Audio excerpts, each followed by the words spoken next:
Hello, all you drama enthusiasts. Welcome to the meeting.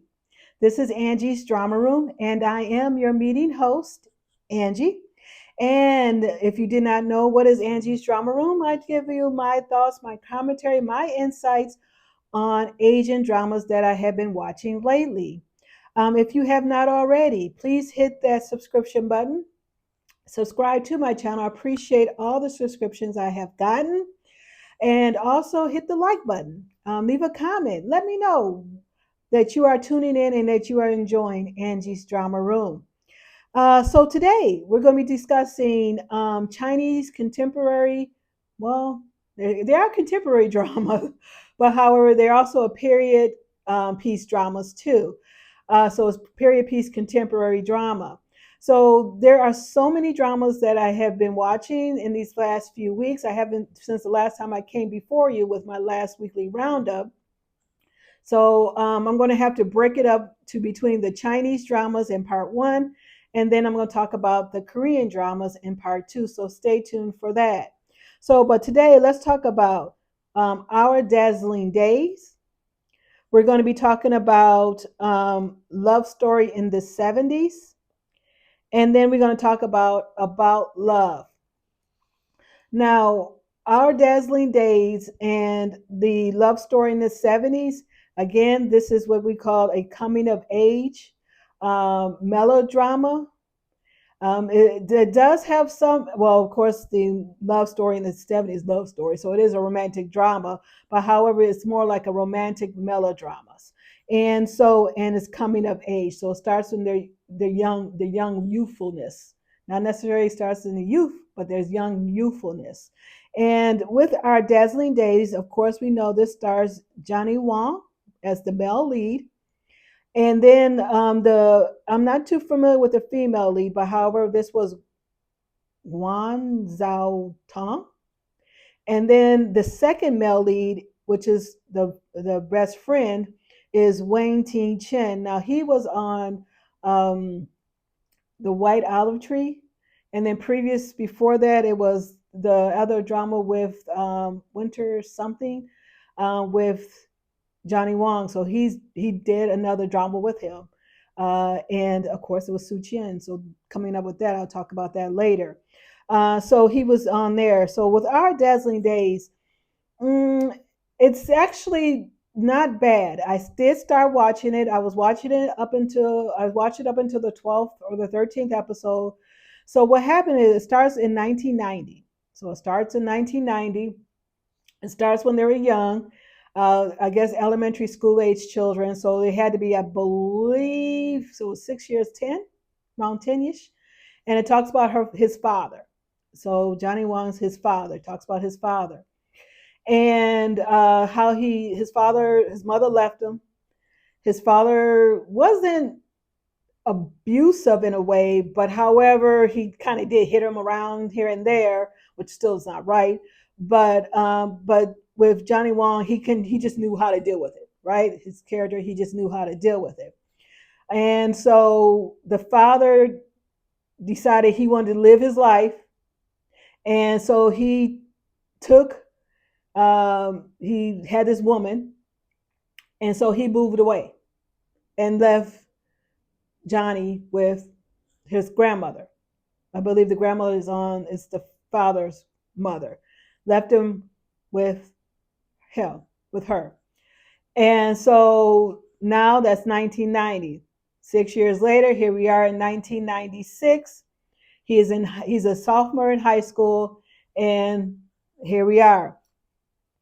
So and of course that's in that time span he did met his best friend there, Wayne. So they all grew up together, and this is where our story comes in as a um, coming of age, youthful story right now. Then Johnny's character had issues with something happened, so he had to go to juvenile detention. But and then his friends took the entrance exam, and now we're in university. Right now we are in episode. So I kind of stopped at episode 12. 13 or 14, I started fast forwarding between episodes. It's just only because, I mean, okay, let's move on, right? And again, it was like a 30 episode drama. I think they could have cut it down to maybe 24 or something like that. Because it starts to draw out, the storyline started to draw out a lot more when they're in their high school years.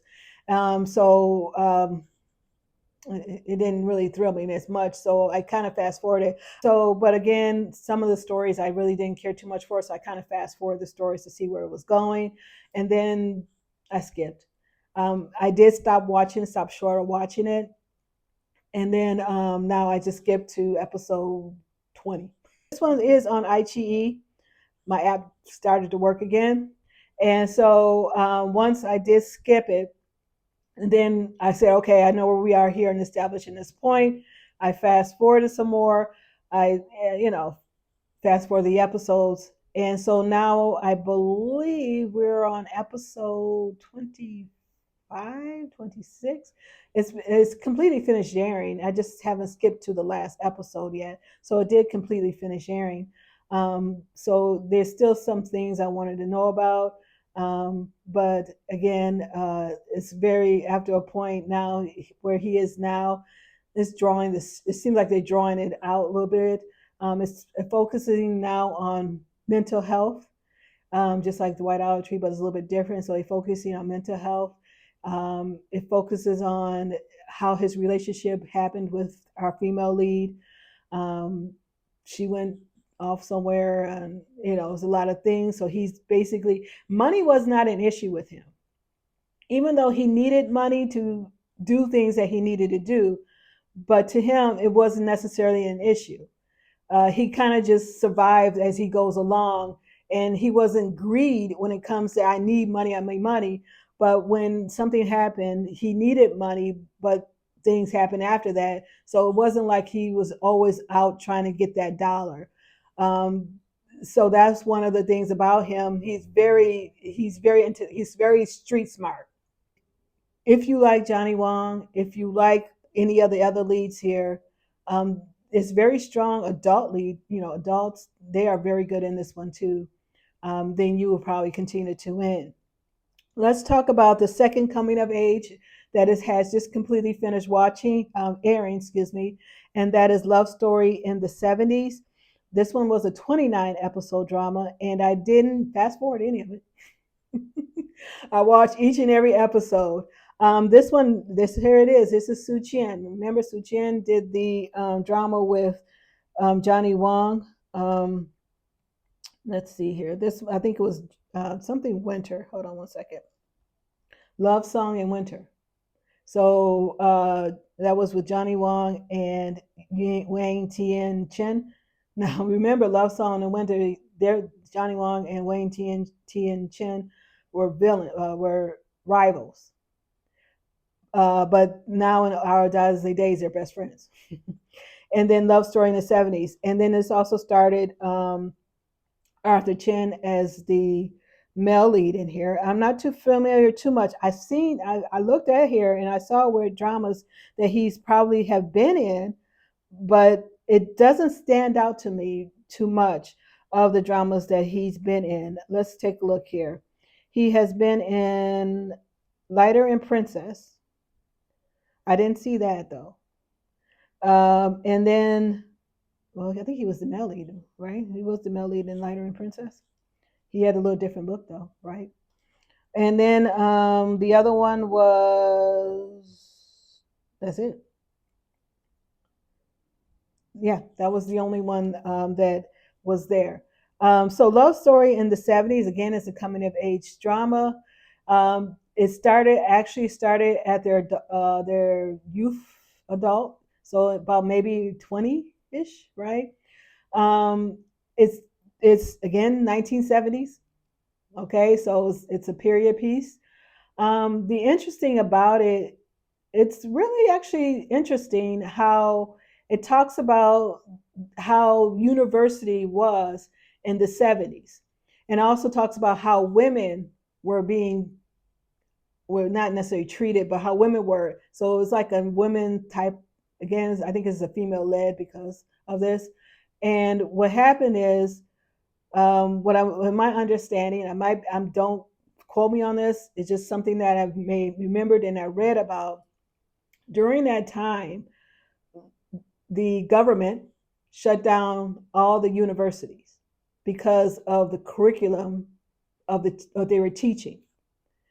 And so they had to shut all the universities down and then slowly reopening them.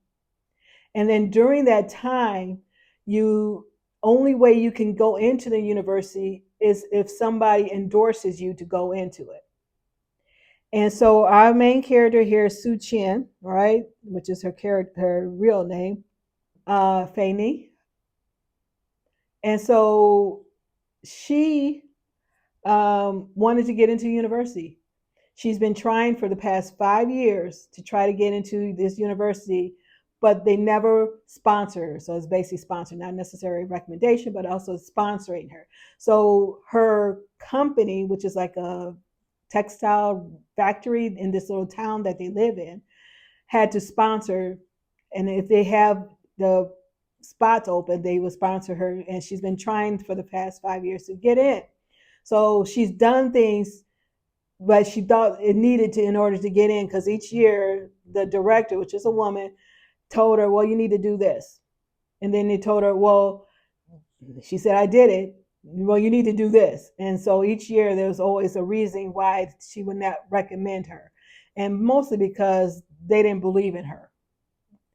She wanted to go to school in order to be able to read and understand. She loves reading. She loves to write. So she wanted to go to school to learn. She wanted to just learn. She wanted to learn a lot more. Here comes our male lead, right, with his Arthur Chen. So is Mu Yang. Here he comes. His parents were, her mother was a lecturer, mathematics lecturer. The father was a painter. So they had to get sent off for re-education. That's when all this stuff was going on. So he was actually had the opportunity to go to university, but he gave it up for somebody else. So after many years later, he comes back to his hometown, and storm hit. Is a storm? Yeah, I think it was a storm. It hit and caused destruction, and which caused him. It's not funny that it's happened, but it's just because of the plot of the story here. He loses his memory. He gets amnesia. So it wasn't a total loss. So he would be recuperating his memory. And so then Fei Ni, which is our female lead, she uses that opportunity to get a foot up in order to get sponsored by the director to be able to get into the university. And so by doing this, so she took on being the what do you call it, the nurse's aide to him. And then if he gets his memory back, the director said, I will allow you to go to the university. He has a sister. His sister was a mathematical genius. It kind of seems like to me that a lot of this, I thought, they're not necessarily poor. It's just because of what was going on during the government times of all this, is they had to. It just seems like they were, but it wasn't. They weren't. The only thing I thought was weird, they never saw in front of them. So Fei Ni's brother, and then Moon Young, the male lead, they were very smart, very intellectual, and in order for the brother to marry somebody, the woman's parents always put these demands on her, and they call it what they need 32 foots down. Basically means furniture for furniture. So they had to at least have 8 sets of different furniture. And so in order to get that, they actually build each and everything. They built a bed. They built dressers. They built tables, chairs. They built each and everything. They varnished it. They took wood log, cut it down, made wood in order to build it, to build this. I mean, that's genius. I mean, that is like a level of carpentry that you would never think of, but it didn't do anything. uh, well, it got him to get married, but he goes off, still tries to find a job because of this little town. The only jobs are available are if you get somebody recommends you to these positions, or you have to see if there's anything available. So they were still just thinking about these jobs, and so then Fanny's, she has her, well, now it's her husband, to she needed, in order to help her brother get a job, she needed a TV. And so Min Young actually built a TV from scratch. But yeah, he's still out here trying to get a job. I'm like, what in the world?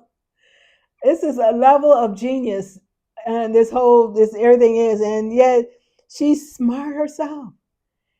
And she has all these opportunities ahead of her, but she still wants to go to university. But anyway, so Love Story in the '70s wasn't too bad. It's actually a cute little romantic story, melodrama. It is really no downs, really. There are missed opportunities. The only thing I thought was kind of interesting, which it's like, it was, of course, she had her adversary, her rival, and always trying to circumvent everything, taking things away from her, always trying to get her in trouble. But at the end, she did get her due. But I thought maybe it was a little bit too much to me. I think that was a little bit too much.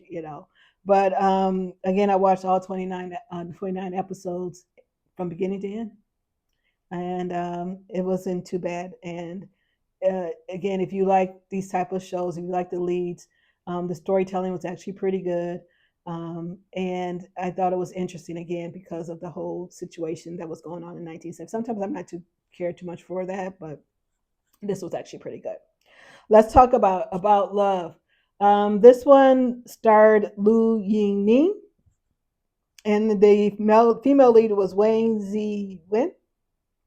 And I know I'm probably pronouncing it incorrectly, but please forgive me. The female lead I saw her in was Joy to Ode to Joy, 1 and 2. I like Ode to Joy. That was a few years back. A few years. She was actually really good in this one. She was street smart in that one, and I did watch those coming. But anyway, that's before I might be able to catch him on other platforms now. That's before all these platforms came about. But anyway, for the About Love is a contemporary mellow relationship drama, so it's not necessarily a romantic drama, but however, it could be a little bit of romantic, but it's more about a relationship melodrama. The only thing is, so the female lead here, she's what we would call like, people hire her in order to catch either their husbands or their boyfriends in some type of, to see if they would cheat on them or if they are having an affair. I mean, you present yourself. So she kind of will seduce them based on the information that she's given by these people to see if they would, cave into this temptation. And then Liu Yu Ning's character, he owns his own luxury purse business where he buys luxury items, such as high costing purses, and resells them. He restores them and resells them. So he also knows how to distinguish if it is a fake or not. And it starts off with Wang Zi Wen. She thought that Liu Yu Ning was the mark. So she goes to the bar and tries to flirt with him, but he wasn't playing it. Come to find out, it wasn't him. It was somebody else who was literally, come on now. I mean, the wife could have just caught him, which the wife did catch him. And so so she, tries to go over there and tries to do something. And then somehow then she had another mark, and come to find out her other mark was best friends or friends with Liu Yu Ning character. And so, but at this time, she did finally get with him. I don't think she understands relationships because she feels because every time she's around, men always hits on her, whether it was with her um, college classmate, whether it was her best friend, whatever these boyfriends were always hitting on her. So that's how she kind of got into this. And I don't think she really understands relationship. Um, and now the interesting thing about it is she now may have fallen for the best friend mark while she's still with Liu Yu. And I think it seems like to me she's forcing the love on him. So that's kind of where we are. Um, the only thing is, I did stop watching it, and it is very dialogue detailed, slower talking. It is like again with in between. This is on Tencent, so it's part of their what's this, the lights off. I guess we call it or lights on. I don't know. Lights Off drama is very melodrama. It talks to the camera. It gives you visuals of the what's the storytelling visuals. It talks. She's talking through narratives as scenes being played out. So it's very dialogue detailed, and it's supposed to be a little bit more casual talking and casual relationships. There are some points that will pick you up, but by the time I got to, I believe, 13th, 14th episode, I stopped. And I I haven't picked it back up. It's just not driving me. I'm trying to do it for Liu Yu Ning, but it's not working. So that's kind of where I am. Those are the three dramas. Before I also go, there was a drama called No Pain, No Gain, where eccentric billionaire would basically, it's only on Tencent. You only can watch it on the Tencent platform or WeTV platform. And basically, what it was, in order for the male lead in here to earn money, the business had to lose. So this eccentric millionaire gave him unlimited bank, basically unlimited a blank check, basically. And so he basically spent all this money in order to lose money. But each time he had a business, it actually gained money. And then they brought in the eccentric billionaire's sons. I think it was four of them. Brought them in, and they're the ones who actually tanked the business.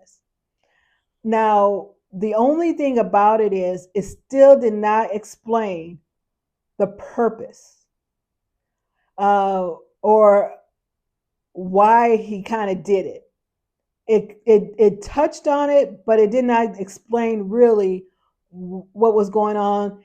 I am assuming he needed his business. It didn't make sense because if his business was failing, the eccentric billionaire's business, and he was telling his sons, in order for our business to grow, you would need him.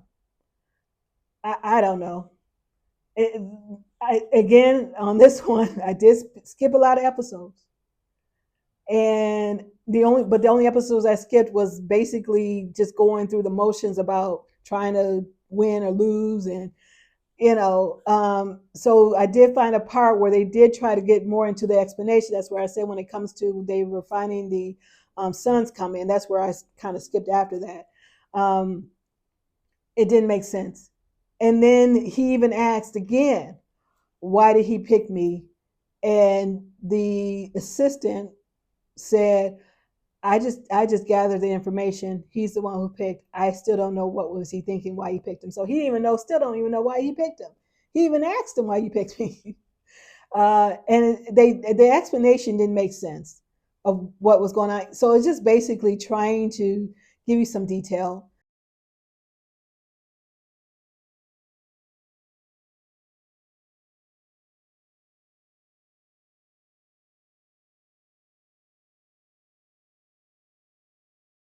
see what you as a person, as a viewer, would have felt, or what would you have done in order to try to lose money, or what these actually gain money. And again, each time they said this is fictional, this is not real life. Each time they opened the scene. Um, so basically, they did not give an explanation as to why this he was doing all this in the first place. It just started to try to do it, but it didn't really give an explanation. So thank you for watching. Thank you for tuning in. I hope you tell me any of these dramas that you have watched. Stay tuned for my part two. I'm talking about Korean dramas. If you have not already, please subscribe to my channel. I appreciate it. Hit the like button, leave a comment. Thank you for watching. Meeting adjourned.